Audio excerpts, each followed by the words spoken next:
bound by silk, trapped in his gaze. Elian realizes escape isn't just impossible, it's forbidden. Every heartbeat echoes with tension as Wraith's control tightens, and a line between fear and desire blurs. Will he surrender to the man who holds him completely, or fight for freedom that may no longer exist? Subscribe for more dark BL stories, intense slow-burn romance, and forbidden love. Like and comment if you dare to step inside this dangerous obsession. The first time Elian Ward saw him, the world seemed to slow down. The base of the underground club fading until there was only the sound of breath and the shimmer of light off a black silk mask. He shouldn't have been there. He was supposed to be upstairs, serving overpriced cocktails to a sea of influencers and bored millionaires in Soho's most exclusive bar, the Velvet Room. But when the bartender scheduled for the private event called in sick, the manager had barked Elian's name and shoved a tray into his hands. Basement level. No questions. Just keep the glasses full. That was 2 hours ago. Now, sweat clung to the back of his neck as he pushed through a hidden steel door and descended a narrow staircase. The air grew heavier, thicker with anticipation, whispers and the tang of blood masked by cologne. At the bottom waited another world. A concrete room stretched wide beneath the city, illuminated by dim red lights and the gleam of metal railings. Men in tailored suits stood around a caged ring, drinks in hand, their murmurs a low hum beneath the pounding music. Inside the ring, two fighters circled each other like predators. Elian froze. This wasn't just an underground club. It was a fight arena. And these weren't ordinary men. They fought for something darker than money. Move, lad. A security guard brushed past him, nearly knocking the tray from his hand. Elian swallowed and forced himself forward, setting drinks on tables with shaking fingers. His eyes couldn't help drifting to the cage again and again. The masked fighter moved like water, fluid, precise, utterly lethal. Every motion was controlled, deliberate. He didn't fight to impress, he fought to end. The crowd's cheers surged when his opponent crumpled to the ground with a strangled gasp. The fighter stood tall, his chest rising and falling steadily beneath a black shirt. He didn't acknowledge the crowd, didn't even look at them. Something about that composure sent a chill down Elian's spine. A voice near him murmured, "That's Langford. Rafe Langford. Owns this place, owns half of Mayfair. You don't want to cross him." Rafe Langford. Elian had heard the name before, whispered by customers upstairs. The kind of man who existed on the thin line between old money and old crime. The type people both feared and admired. When the match ended, the crowd erupted. Rafe gave a curt nod to the referee and turned toward a side corridor, vanishing behind a velvet curtain. Elian told himself to leave it. Serve the last drinks. Go home. Pretend none of this existed. But curiosity had always been his curse. He hesitated near the corridor, tray empty, and peeked through the curtain. A dim hallway stretched out, lined with mirrors and framed photographs of anonymous faces. At the far end, Rafe stood before a sink, his mask half off, water running over bloody knuckles. And for a moment, Elian forgot how to breathe. Without the mask, Rafe looked nothing like the monster he'd expected. His face was striking, sharp jawline, storm gray eyes, the faintest scar across his upper lip. There was an elegance to him that didn't belong in a place like this. Then Rafe looked up, straight into the mirror. Their eyes met through the reflection. Elian's pulse thundered in his ears. He stepped back instinctively, nearly stumbling. But it was too late. Rafe turned slowly, the mask dangling from his fingers. His expression didn't shift. No surprise, no anger, just quiet calculation. "We'll let you in here." His voice was low, steady, the kind of voice that didn't need to rise to command attention. I was told to serve drinks," Elian stammered, backing toward the curtain. "The manager said." Rafe took a step forward. "You weren't told to come here." Elian's hands trembled. "I'm sorry. I didn't mean." "Don't move." The words froze him mid-step. Rafe's boots clicked against the floor as he approached. When he stopped in front of Elian, the scent of leather and smoke clung to him. He wasn't much taller, but somehow he made Elian feel small, seen through unpeeled. Rafe studied him for a long, unbearable silence. "You're not one of mine." Elian shook his head. No, I just bartend upstairs. Name? Elian. Rafe repeated it, softly, tasting the syllables. Elian. The way he said it made the name sound like a secret. Rafe leaned in slightly, gaze unreadable. Do you know what happens to people who see what they shouldn't? Elian's throat went dry. You can pretend I didn't. I'll quit. You'll never see me again. Rafe smiled faintly, though it didn't reach his eyes. That's the problem. I already have seen you. The tension between them was electric, wrong magnetic. Elian couldn't tell if Rafe wanted to hurt him or simply understand him. And somehow that uncertainty terrified him more. Rafe's fingers brushed a strand of hair from Elian's forehead. His touch was unexpectedly gentle. You have no idea what you've walked into, do you? Elian shook his head. Rafe's eyes softened for just a moment, then hardened again. Go upstairs. Tell no one. If you breathe a word, I'll know. Elian nodded quickly, heart pounding. He turned and nearly ran up the stairs, his breath shallow, his hands clammy. But even as he burst back into the bright barroom and the familiar thrum of music, the image of Rafe's gray eyes stayed with him. That night, in his small flat overlooking a row of brick terraces, Elian couldn't sleep. He told himself it was fear, that he was shaken from seeing violence up close. But beneath that fear was something else. Curiosity, fascination, the way Rafe had looked at him, as if he'd seen through his every defense. Elian sat at his desk, sketching by the faint light of a lamp.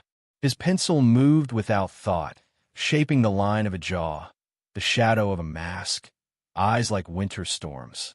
When he looked down, he realized what he'd drawn, Rafe Langford. He tore the page out, crumpled it, and tossed it in the bin. But when he turned off the light and lay in bed, the image burned behind his eyelids.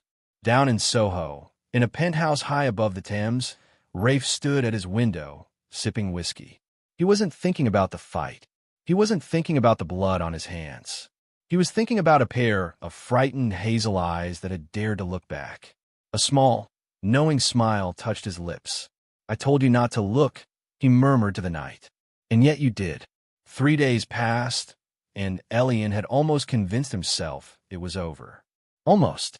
He'd gone back to his shifts at the bar, blending into the background like always, polite, quiet, forgettable. But sometimes, when the door opened and a chill crept in from the London night, he caught himself glancing up, half expecting to see that same pair of gray eyes watching him from the crowd. They never were, until they were. It was a Wednesday night when he found the envelope, slipped beneath the door of his tiny flat in Bloomsbury, thick, black, embossed with a single letter in silver, L. Inside was a card. You owe me a conversation. Tomorrow, 8 p.m., the Langford Penthouse, Millennium Tower. Don't make me come looking for you. No signature, just a phone number written in elegant handwriting beneath it. Elian stared at it for a long time. Part of him wanted to tear it up, pretend it had never arrived. The other part, the one that couldn't stop sketching the outline of that masked face, folded the card neatly and placed it on his desk. By the next evening, he was standing outside the Millennium Tower. The doorman didn't ask his name. He simply nodded and gestured him toward the private lift. The ride up was silent, the kind of silence that pressed on the chest. As the elevator ascended, Elian caught his reflection in the mirrored wall, pale skin, messy dark hair, eyes that looked a little too wide. He didn't recognize himself. When the door slid open, a rush of warm air and soft jazz greeted him. The penthouse was vast, all glass, marble and shadows. The London skyline glittered beyond the windows, the Thames winding darkly below. And there he was, Rafe Langford. He stood near the window, sleeves rolled up, glass of wine in one hand. He turned slightly as Elian entered, the faintest curve of amusement on his lips. I didn't think you'd come, he said. Elian swallowed hard. I almost didn't. Rafe gestured toward the sofa. Then curiosity won. Elian hesitated, but sat. The cushions were too soft, the room too still. He could hear his own heartbeat. You're not in trouble, Rafe said after a pause. If that's what you're thinking. Elian's fingers twisted in his lap. Then why am I here? Rafe studied him for a long moment before setting the glass down. Because I can't stop thinking about the look on your face that night. Elian blinked. Fear. Rafe's lips twitched. No, it wasn't fear. It was defiance. You didn't look away. I didn't know who you were, Elian muttered. And now you do. Elian looked up, meeting his eyes. What do you want from me? Rafe stepped closer, slow and deliberate. To understand you. That sounds like something a psychologist would say before they start experimenting on you, Elian said, forcing a weak smile. Rafe chuckled softly. You have a sharp tongue when you're scared. I'm not scared. Then look at me and say that again. Elian did. The air between them thickened. Rafe's eyes, cold, analytical, yet strangely human, held as like a challenge. It wasn't lust, not entirely. It was something else. The pull of two people circling a line neither should cross. After a moment, Rafe turned away and walked to his side table. From a drawer, he pulled out a small box wrapped in dark velvet. Do you know what this is? He asked. Elian frowned. No. Rafe opened it. Inside lay a thin silk ribbon, black as ink. Elian's pulse jumped. Rafe held it out. Your hands. Elian froze. What? I'm not going to hurt you. Rafe's tone softened. But I want to show you something. This is insane. Rafe stepped closer, his gaze steady. Trust me, Elian. Just for a moment. It wasn't a command. It was a quiet plea. Elian hesitated, then, slowly, lifted his hands. Rafe took them gently, his fingers cool against Elian's skin. He wound the silk around his wrists, loose enough that he could pull away if he chose to, but firm enough to feel the restraint. Elian's breath came shallow. What's this supposed to prove? Rafe stood in front of him, voice low. That control isn't always about strength. Sometimes it's about surrender. Elian's throat tightened. You don't even know me. Maybe I do, Rafe murmured. You hide behind silence and sketches, pretending you're invisible. But when someone sees you, really sees you, you panic. Elian shook his head, heart hammering. You don't know what you're talking about. Don't I? Rafe reached up, brushing his thumb across Elian's jaw. You're trembling. Elian tried to pull back, but the ribbon tightened slightly. Let me go, he whispered. I will, Rafe said quietly. But tell me, do you want me to? The question hung in the air, heavy and dangerous. Elian stared at him, at the calm, unreadable man before him, the faint scar on his lip, the way his gaze softened every time Elian spoke. He hated that part of him, didn't want to leave. Rafe sighed almost as if disappointed in himself and untied the ribbon. You can go, he said simply. Elian rubbed his wrists, unable to meet his eyes. Was this another game to you? Rafe's voice was barely above a whisper. No, just a reminder. You're not invisible, Elian. Someone's always watching. That sent a chill down his spine. That's not comforting. It's not meant to be. Elian stood unsteady. I should go. Rafe nodded. You know the way. As Elian turned toward the lift, Rafe added softly, next time bring your sketchbook. Elian paused. Why? Rafe's expression was unreadable. Because I want to see what you see when you look at me. The lift doors closed between them, sealing the silence. On the ride down, Elian pressed his hands against the mirrored wall, staring at the faint red marks on his wrists. They shouldn't have made his heart race, but they did. He wasn't sure whether Rafe was trying to break him apart or teach him something about himself. And that uncertainty terrified him more than anything. That night, when Elian finally fell asleep, the dream came of silk around his wrists, gray eyes in the dark, and a voice whispering in his ear, You fight too much for someone who wants to be caught. It rained the next time Elian saw him. London rain, relentless, cold, and personal. It slid down the glass walls of the gallery where Elian's student exhibition had just opened, blurring the reflections of the small crowd moving between canvases and whispered critiques. It was supposed to be his night, his first real showing. He told himself that, repeated it like a mantra as he adjusted his black shirt and stared at the oil painting that had already drawn murmurs, the one he'd nearly hidden, the one of him. He'd painted Rafe from memory, the eyes, the sharp lines of his face, the strange calm that unsettled everything around him. But in the painting, Rafe wasn't wearing a mask. He was looking at something beyond the frame, something you couldn't see. Elian had titled it Unseen. He'd told himself no one would notice, that no one would recognize. But when he turned from the wine table, Rafe Langford was standing in front of it. For a second, Elian thought he was imagining him. The black coat, the rain-slicked hair, the calm focus that froze every sound around him. Rafe didn't belong among paint and chatter. He looked like he'd stepped out of the canvas itself. Elian's heart kicked. How did you? Your lecturer posted about the show, Rafe said, voice low. I was curious. He stepped closer to the painting, eyes tracing the strokes. You remember the scar? Elian swallowed. It's hard to forget. Rafe glanced at him, expression unreadable. So this is how you see me. I didn't. Elian hesitated. I didn't think you'd actually come. Rafe's gaze lingered on him for a moment before drifting back to the painting. You made me look human. You are. Rafe's mouth curved, not a smile exactly. You think so? I don't paint monsters. Rafe's eyes softened, then darkened. Then you haven't looked closely enough. Before Elian could respond, Rafe slipped a card into his pocket. Come to the penthouse tomorrow. Midnight.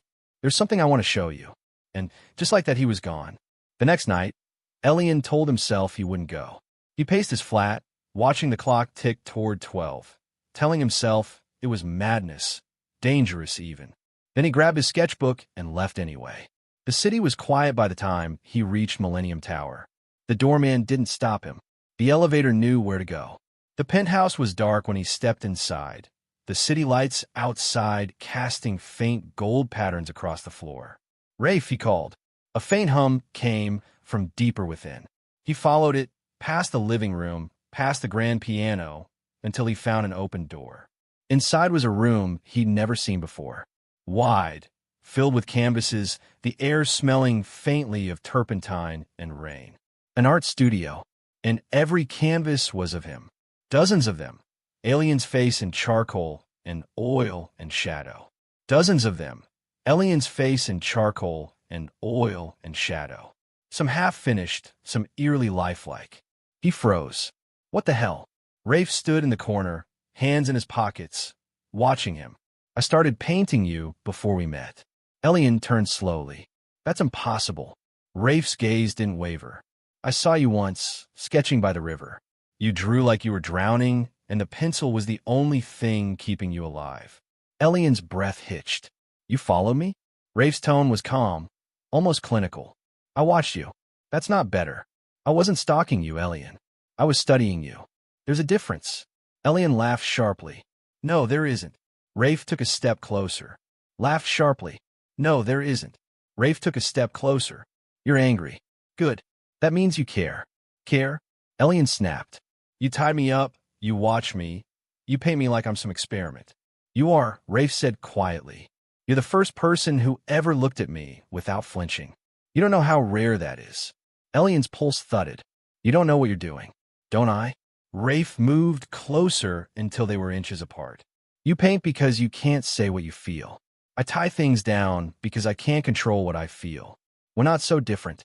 Elian's jaw clenched. You think that makes any of this okay? Rafe exhaled, gaze flickering between Elian's eyes and mouth. No, but makes it inevitable. He reached out, slow enough for Elian to eyes and mouth. No, but makes it inevitable. He reached out, slow enough for Elian to stop him, and brushed a thumb across Elian's cheek. The touch was light, trembling with something unspoken. Elian didn't move. For a moment, the world narrowed to breath and pulse. Why me? Elian whispered. Rafe's voice was barely a murmur. Because you look at me like I still have a soul. The words hit too close. Elian whispered. Rafe's voice was barely a murmur. Because you look at me like I still have a soul. The words hit too close. Elian stepped back, heart racing. You can't keep doing this. You can't control people just because you're lonely. Rafe flinched, the first crack in his composure. You think this is about control? You don't even see it, do you? You're afraid of being powerless, so you cage everyone who gets close. Rafe's jaw tightened. And you're afraid of being seen, so you run. Their eyes locked, anger and hurt, and something dangerously close to longing flickering between them. Rafe turned away first. Then go, he said quietly. If that's what you want. Elian hesitated at the doorway. I don't know what I want anymore. Then figure it out, Rafe said voice tight. Before I stop trying to let you. Elian left. Outside, the rain hit harder, the cold biting through his coat. He walked fast, almost running, but his reflection followed him in every shop window, haunted, conflicted. By the time he reached his flat, his hands were shaking too much to hold the keys. He dropped them, pressed his forehead against the door, and let out a sound somewhere between a laugh and a sob. What terrified him most wasn't that Rafe had painted him. It was that in every single painting he looked alive, as if Rafe had captured something Elian had been trying to find in himself for years. He spent the rest of the night sketching furiously, tearing through page after page. The lines grew messier, darker, until one drawing stopped him cold. A figure standing behind another, hands hovering near his throat, not choking, not restraining, just there. He stared at it, heart pounding. The caption scrawled beneath in his own handwriting read, "He doesn't own me. He sees me." Elian stared at those words until dawn bled gray over the city. He didn't know whether to be terrified or grateful. The city felt quieter the week after Elian left Rafe's penthouse. Quieter in that uneasy way silence takes hold when something important has been broken. He didn't paint. He didn't sleep much either. The rain against his windows became a rhythm he couldn't shut out, reminding him of Rafe's voice, Rafe's touch, Rafe's stillness. He told himself he was done, that whatever existed between them had burned itself out. But lies told often enough start to sound like truth. He saw Rafe again on the news, a flash of his name in bold letters across the television at the bar. Langford Empire under investigation. The story ran for 30 seconds. Allegations of illegal gambling, unlicensed fight events, missing funds. No arrests yet. Just shadows tightening around a man who'd built an empire on control. Elian muted the TV, but the words echoed anyway. By the time the show was over, the third night, he was standing on Waterloo Bridge in the rain, sketchbook under his arm, heart pounding in his throat. He told himself he wasn't going there, that he was just walking. But his feet kept moving toward Millennium Tower. The penthouse was half dark when he arrived. Guards gone, lights low, the world outside reflected in the glass. Rafe stood by the window again, shirt sleeves rolled, tie discarded. He didn't turn when Elian entered. "I wonder how long it would take," he said quietly. Elian stepped forward. "You knew I'd come back. I hoped you would," Rafe said, still facing the skyline. "Though I wasn't sure if it'd be to see me or to watch me fall." Elian hesitated. "I saw the news." Rafe exhaled, slow and deliberate. "The walls always collapse eventually. I built mine too high." He finally turned. His face looked different, drawn, tired, human. The mask he'd worn so perfectly before was gone. Elian's voice softened. "Why did you start it? The fights, the club?" Rafe's gaze drifted past him as if looking into a memory. "My father used to say that power makes you untouchable. He was wrong. It makes you lonely." Elian frowned. "When he died, I inherited everything. The money, the businesses, the debts, the enemies. I tried to control the chaos by creating my own version of it." Rafe's mouth twisted in a bitter smile. The club was order, rules. People knew what to expect when they stepped inside. "And me?" Elian asked. Rafe's eyes flicked to him. "You were the first thing I couldn't predict." Silence stretched between them, fragile and heavy. Elian looked down at his sketchbook. "You painted me because you couldn't control me." "I painted you," Rafe said, "because you made me remember what it felt like to want to be seen." Something broke quietly in Elian's chest. He took a few steps forward. "You don't need to tie people to keep them close, Rafe. You just need to stop hiding." Rafe's laugh was soft, humorless. "And you don't need to run every time someone tries to touch what's real." Elian met his gaze unflinching. "Maybe we both needed to be caught first." They stood there for a long time, two people who had spent their lives pretending not to need anyone. Finally, Rafe said, "You should go. The investigation will get worse. They'll drag everyone connected to me through it. You don't deserve that." "I'm not here because I want to be safe," Elian said quietly. "I'm here because I couldn't stop thinking about you." Rafe's control slipped just for a heartbeat. His breath caught, eyes glimmering with something he didn't have words for. He stepped closer. "You shouldn't." "I know." "Then why?" Elian's fingers brushed his cheek. "Because you showed me who I was when I stopped pretending." Rafe closed his eyes, leaning into the touch. "And who's that?" "Someone who chooses." When he opened his eyes again, Rafe looked undone. No mask, no walls, no command in his voice. Just a man who had finally run out of ways to hide. He took Elian's hand gently. "You don't belong to me." Elian smiled faintly. "I know." Rafe's thumb brushed over the faint marks on Elian's wrist, the ghost of silk that had once bound him. "I shouldn't have touched you like that." "You didn't hurt me," Elian said. "You just made me look." They stood there, the storm reflected in the glass around them, the city below blurred by rain. For the first time, Rafe didn't try to hold on. He just breathed quietly, deeply, as if learning how to do it for the first time. "Stay tonight," he said finally. "Not as someone I need to control. Just stay." Elian hesitated only a moment before nodding. "Okay." They didn't touch again that night. They didn't need to. Elian sat by the window, sketching while Rafe watched the river, both men silently letting the rain wash over the past. When morning came, the first light fell across the floor, soft, gray, forgiving. Rafe turned his voice rough. "What are you drawing?" Elian handed him the page. It wasn't a portrait this time, not of Rafe, not of himself. Just two figures standing beside each other, untied, their reflections stretching into the water. Rafe studied it for a long time. "What's it called?" Elian smiled faintly. "Belonging." Rafe set the drawing on the table, his hand lingering on the edge. "You could still walk away." "I could," Elian said. "But this time, I'd be doing it for the right reason." Rafe met his eyes. "Which is?" "To come back on my own terms." Rafe's expression softened, a flicker of something like peace crossing his features.